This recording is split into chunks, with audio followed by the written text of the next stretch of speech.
ఏదైతే మంగ్లీ ఇష్యూలో micro finance Mangli ఇష్యూలో కొన్ని గిరిజన సంఘాలు మంగ్లీకి మద్దతు తెలుపుతుంటే కొన్ని గిరిజన సంఘాలకు సంబంధించి కొన్ని గిరిజన సంఘాలు మాత్రం మంగ్లీని వ్యతిరేకిస్తున్నాయి. సో మొదటి నుంచి మంగ్లీకి సపోర్ట్గా ఉన్న గిరిజన సంఘ నాయకులు మనతో ఉన్నారు. అన్న ఏంటి మీ జాతిలోనే కొందరు మద్దతు తెలుపుతుంటే కొందరేమో మంగ్లీ తప్పు చేసింది, మంగ్లీకి కంపల్సరీ శిక్ష పడాలని చెప్పేసి కొందరు బయటకు వస్తున్న పరిస్థితి ఏంది అసలు?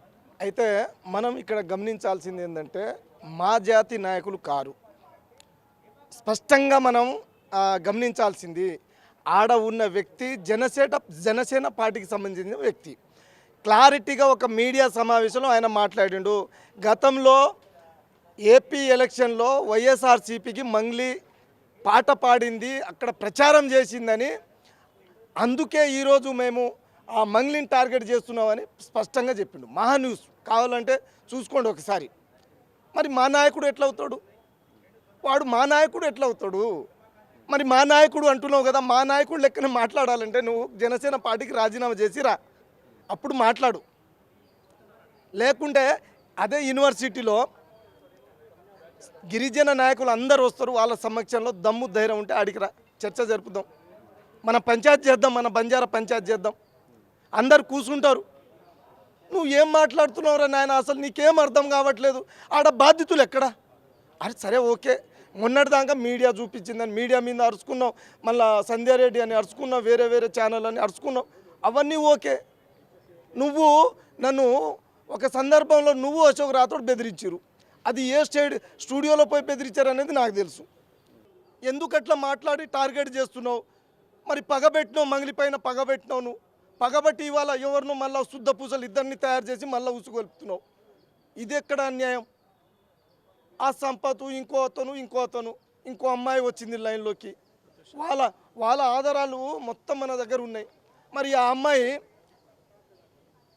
వాళ్ళ బ్రదర్ తమ్ముడు, వాళ్ళ నాయన ఎస్ఐ, మరి ఆయన ఏం ఫ్రాడ్ చేసిరో నీకు తెలియదా?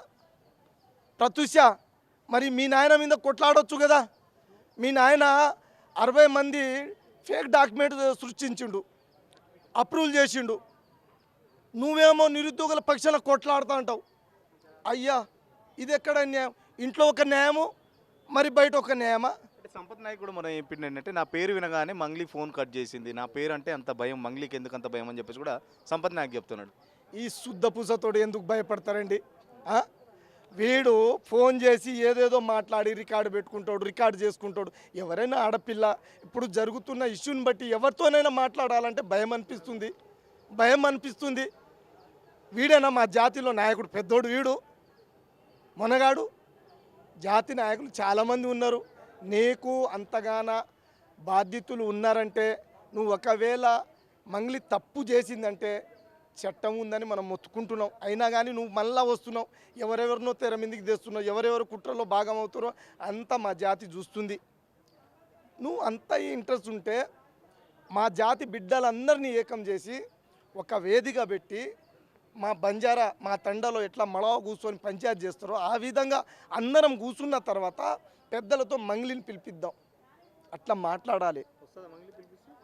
నువ్వు జాతి పెద్దలందరినీ పిలిపించి మంగ్లీని ఖచ్చితంగా పిలిపిద్దాం, రావాలి మంగ్లీ ఆడ.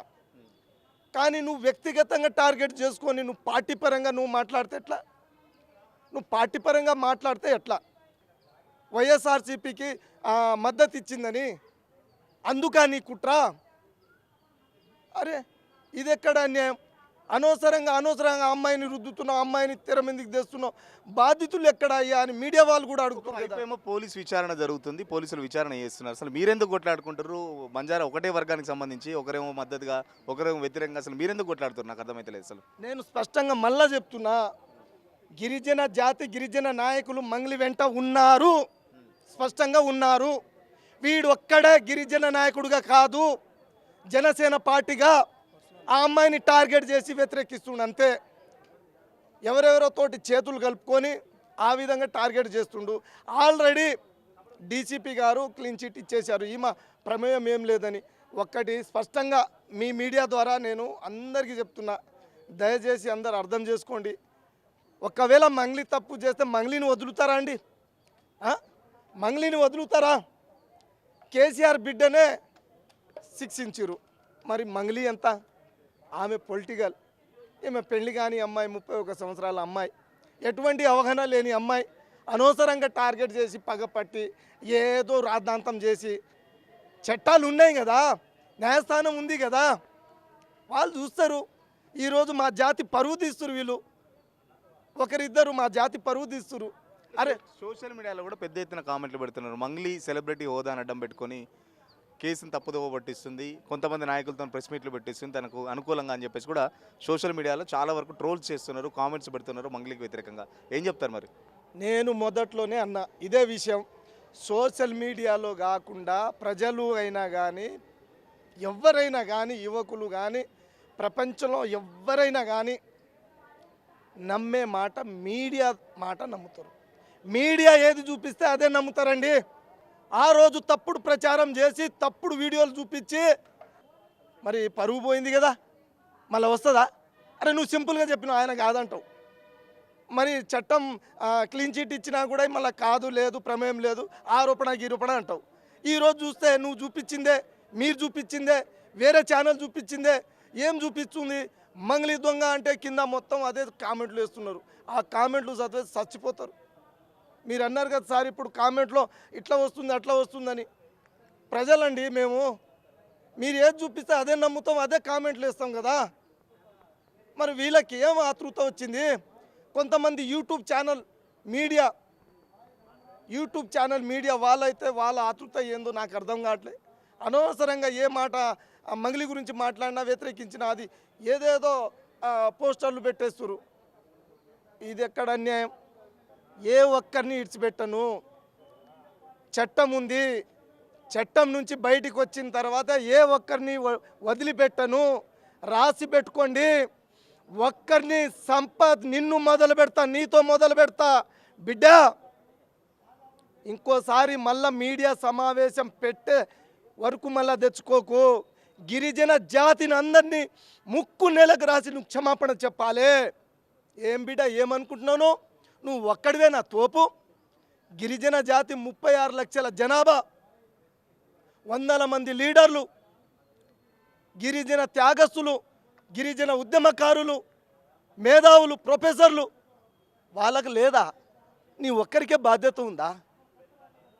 కేవలం పార్టీ పరంగా వచ్చి జాతి పరువు తీస్తే నిన్ను బహిష్కరిస్తాం. నాకు ఫోన్లు వస్తున్నాయి, పెద్దలతో ఫోన్లు వస్తున్నాయి. ఎవడు వీడు? జనసేన పార్టీనా గిరిజన నాయకుడా? స్పష్టంగా తేల్చుకొని నువ్వు ముందుకు వచ్చి మాట్లాడు. అరుస్తావా? నువ్వు అరుస్తే అబద్ధం నిజమవుతుందా? బిడ్డ నాలుక కోస్తా. ఏం తమాషా ఉందా? నువ్వు ఒక పిహెచ్డి స్టూడెంట్, స్కాలర్షిప్ స్టూడెంట్, స్కాలర్షిప్లో ఏం సర్టిఫికేట్ ఉందో అవి బయట పెడతా. నిన్ను హెచ్చరిస్తున్నా, జాగ్రత్త. యూనివర్సిటీకి నీకు ఎటువంటి సంబంధం లేదు. అయినా కానీ నువ్వు ఎవరెవరినో తీసుకోబోయాడ సమావేశాలు, మీడియా సమావేశాలు పెడతావు. ఏం ఆధారం? బాధితులు ఎక్కడరా రే సంపత్? ఫోన్లో మాట్లాడి రికార్డ్ చేస్తే బాధితులా వాళ్ళు? అర్ధరాత్రి నువ్వు తాగి మాట్లాడి వీడియో చేస్తే బాధితులా? అర్ధరాత్రి నువ్వు తాగి వీడియోలు చేస్తావా? అయ్యో ఐఎమ్ 1 o'clock అవుతుంది, ఇప్పుడు సో టైం అయిపోయింది, పొద్దున అందరికి చూస్తారు. ఏం రా భయ్ అర్ధరాత్రి? అసలు ఎందుకు పగబెట్టావు అమ్మాయికి? ఇప్పటికైనా ఆపే. మధు అసిస్టెంట్కి సంబంధించి కూడా ఒక వీడియో ట్రోల్ అవుతుంది. మధు అసిస్టెంట్ కూడా అర్ధరాత్రి మంగ్లీ 2 గంటలకు వచ్చేదని చెప్పేసి కూడా ఒక వీడియో రిలీజ్ చేసినాం. దానికి ఏం సమాధానం చెప్తారు? అయితే ఆ మధు అసిస్టెంట్ అని వస్తున్న వీడియో రమేష్ అనే అబ్బాయి, మా గ్రామం పక్క గ్రామమే, గుడిపల్లి మండలం. అయితే ఆయన ఒక ఏజెంటు, దాదాపు కొన్ని లక్షలు కొంతమందికి ఇవ్వాలి ఆయన డబ్బులు. అయితే మన ఈ కొంతమంది శుద్ధ పూజలు ఏం నేర్పించారంటే, నువ్వు మీడియా ముందుకు రా, నువ్వు ఒక వీడియో చేసి పెట్టు, ఇప్పుడు నాకు బాధితులు ఎవరు లేరని బయట కొంతమంది అంటురు కాబట్టి బాధితులు కావాలి, నువ్వే బాధితులు లెక్క మాట్లాడు, ఇటు చేయి అది చేయి అనుకుంటా ఆయనతో మాట్లాడించారు. ఆయన దగ్గర కూడా ఏం ఆధారం లేదు కదా సార్, ఏం ఆధారం లేదు. ఆయన ఒక వీడియో చేసి ఆడు అర్ధరాత్రి పెడతాడు, ఈ శుద్ధ పూజ కూడా అర్ధరాత్రి పెట్టి తాగి పెట్టి మళ్ళీ వీడియో బయటికి చూపిస్తాడు. అది వాస్తవం కాదు. ఆ అవస్థలను మనం ఈ నమ్మకూడదు, జనాలు కూడా నమ్మకూడదు. దయచేసి అందరూ ప్రజలందరికీ రిక్వెస్ట్ చేస్తున్నా, దండం పెట్టి రిక్వెస్ట్ చేస్తున్నా. మధు అసిస్టెంట్ ఏదైతే వీడియోలు చెప్పినవన్నీ అబద్ధాలంటారా? ఏం చెప్తారు? అది ఒక్కటి కూడా నిజం లేదంటారా? మంగ్లీ కూడా వచ్చేది, శివ కూడా వచ్చేవాడు మా దగ్గరికి అని చెప్పేసి కూడా చెప్పిన పరిస్థితి. మనం స్పష్టంగా మొదటి నుంచి అదే అంటున్నాం. ఒక ఈవెంట్కి వచ్చినప్పుడు వాళ్ళ ఊరికి పోయిరు, మేము కూడా తాండాలు పోయి మేము ఆ మంగ్లీని చూసినాం, చాలామంది పోయినాం, ఫోటోలు దిగినాం. అప్పుడు వచ్చిన ఆ ఫోటోలు మాత్రమే ఈరోజు రమేష్ అర్ధరాత్రి 2 గంటలకు కాదండి. ఆ ఫోటోలో అర్ధరాత్రి 2 గంటల కానీ ఏమైనా డేట్ రాసి ఉందా? ఏమైనా సీసీ కెమెరా ఉందా? ఆ రోజు ఈవెంట్లు ఎప్పుడు 12, 11, 12 గంటల వరకు అవుతుంది, నైట్ అవుతుంది. ఆ టైంకి ఆ ప్రాంతానికి ఇప్పుడు ఇంకొకటి అంటాడు, ఇంకో శుద్ధపూస అంటాడు, మిర్యాలగూడ ఎక్కడ ఉంది, వద్దిపట్ల ఎక్కడ ఉంది? మిర్యాలగూడ నుంచి వద్దిపట్ల మీదగానే పోవాలరా నాయన, నీకు తెలియదు. అది మా గ్రామం, మా ఊరు, మా నల్లగొండ జిల్లా, మా దేవరకొండ.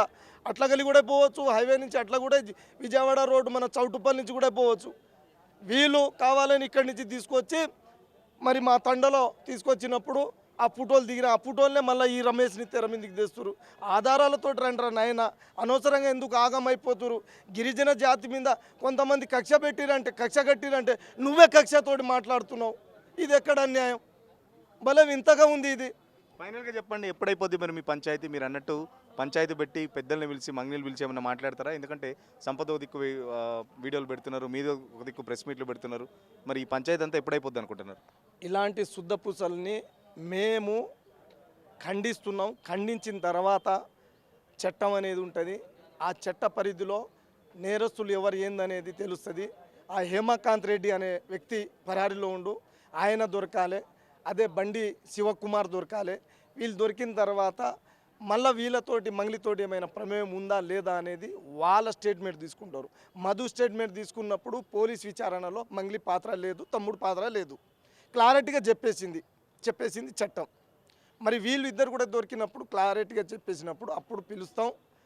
ఇలాంటి శుద్ధ పూసలను కూడా పిలిపించి మరి ఏందనేది ఈయనకు కూడా వాత పెడతాం. ఏదైతే సంపత్ కావాలని ఒక దుష్ప్రచారం చేస్తున్నారు, యూనివర్సిటీకి అసలు అతనికి సంబంధం లేదు. కేవలం నిన్న ఏదైతే మధు అసిస్టెంట్ అని చెప్పేసి ఒక వీడియో రిలీజ్ అయిందో ఆ వీడియోలో కూడా మొత్తం కావాలని అబద్ధాలు చెప్పించారు. మా గిరిజన తండాలకు సంబంధించి గిరిజన జాతిలో కూడా కొందరు ద్రోహులు ఉన్నారు.